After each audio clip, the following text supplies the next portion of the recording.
Bien, bonjour à tous. Donc, comme je vous l'ai promis, je vais vous montrer un peu comment on utilise les touches de la calculatrice pour faire un programme Python.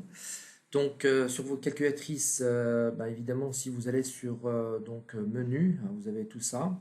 Donc, je vais descendre pour aller sur Python. Donc, Python, ça se trouve par ici. Voilà, on peut y accéder en tapant sur la lettre H, ou alors vous allez avec justement le curseur qui est ici avec les flèches qui sont là, donc exe, et j'ai donc tous mes programmes Python qui sont là. Alors, je vais justement réécrire ce programme qui s'appelle diviseur. Je vais donc, là, je vais l'enlever. Donc, oui, hop, et je vais recommencer. Donc, première chose à comprendre quand vous êtes ici sur cette page de la calculatrice, vous avez en fait tous les programmes Python que vous avez fait avant. Vous pouvez les ouvrir, hein, là par exemple Open, donc ça vous donne en fait justement le programme que vous avez fait avant, hein. Donc ici, c'est des choses qu'on a déjà vues en classe. Vous avez ici l'ouverture. Donc, à nouveau, ce qu'on va faire tout à l'heure. Le shell, ça correspond à console qu'on voit, donc qu'on a déjà vu en classe, qui s'appelle justement la console sur Spider ou sur EduPython. Donc, je vais vous montrer très rapidement le shell, comment ça fonctionne. Ici, je peux par exemple calculer 2 à la puissance 8. Donc, 2. À la puissance 8, on avait dit que c'était 2 étoiles. Alors, étoile ici, justement, si je vais utiliser étoile de la calculatrice, eh bien, je dois aller sur caractère. J'ai ici étoile, hein. Donc, je vais aller sur étoile. Et je vais donc le faire en fait en plus 2 fois, cette manip.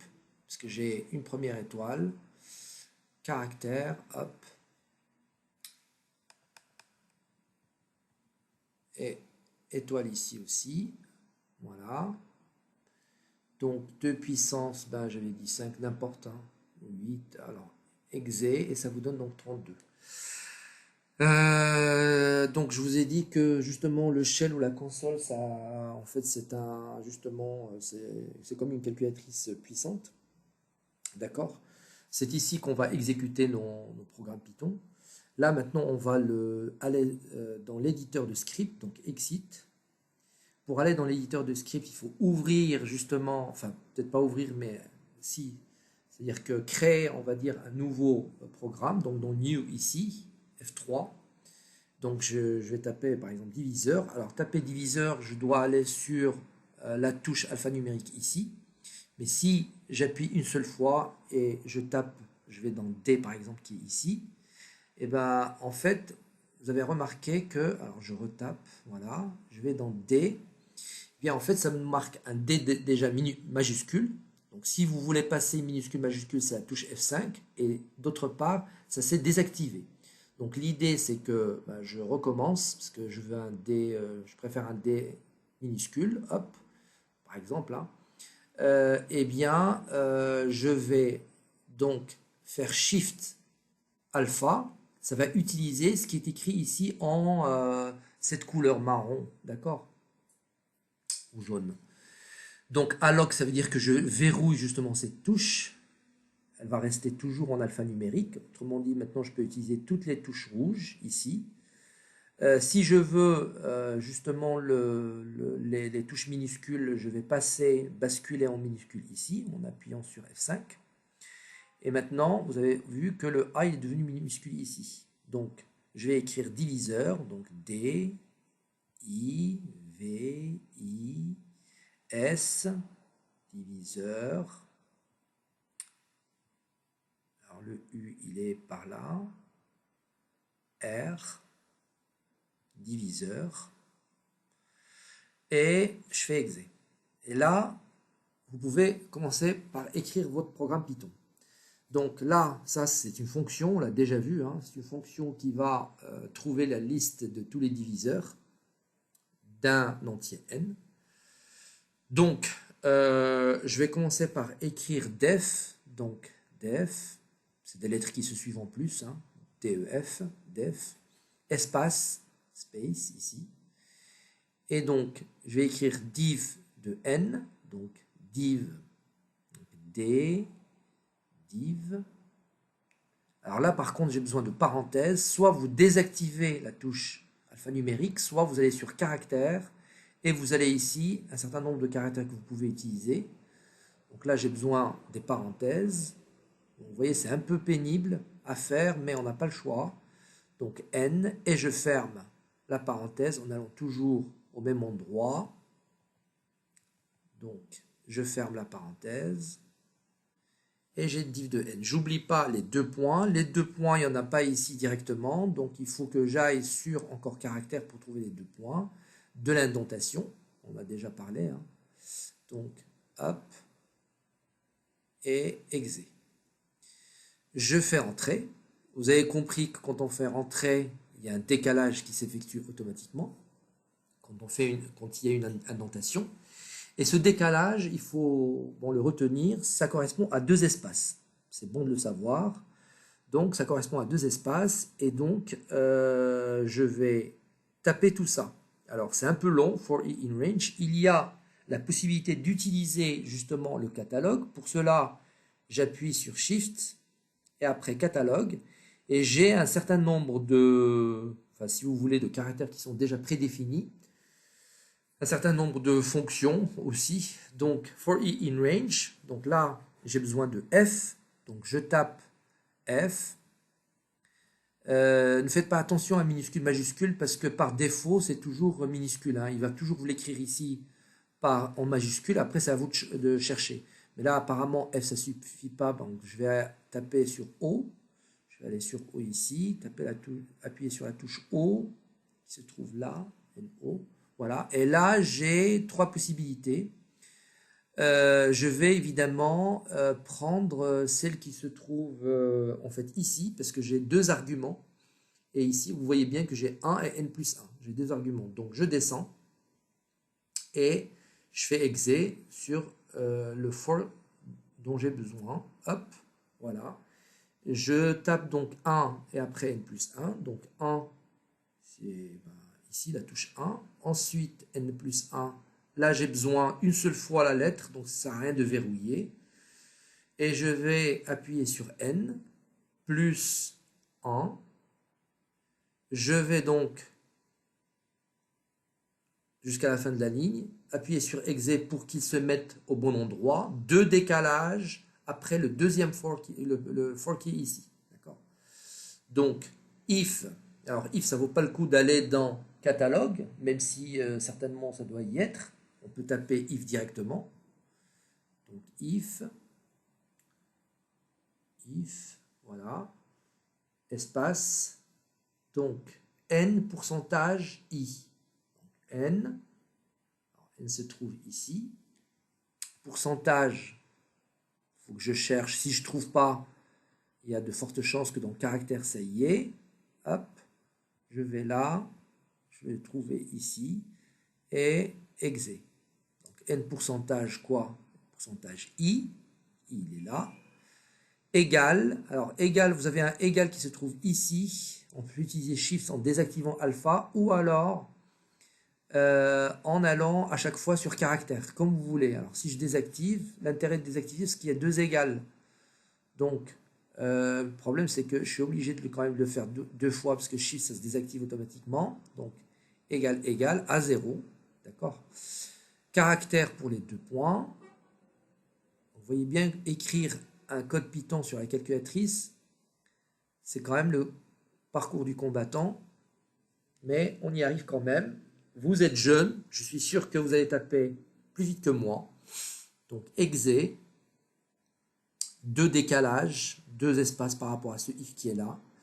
Print, alors print, certainement ça doit exister, même si on peut l'écrire rapidement. Donc print, alors là il faut aller dans la lettre P, P qui se trouve ici, et vous avez print qui est là. Vous pouvez l'utiliser si vous avez envie. Hop, exé. Vous avez print quoi? Print i, donc alphanumérique et i. Voilà, j'ai fini mon code Python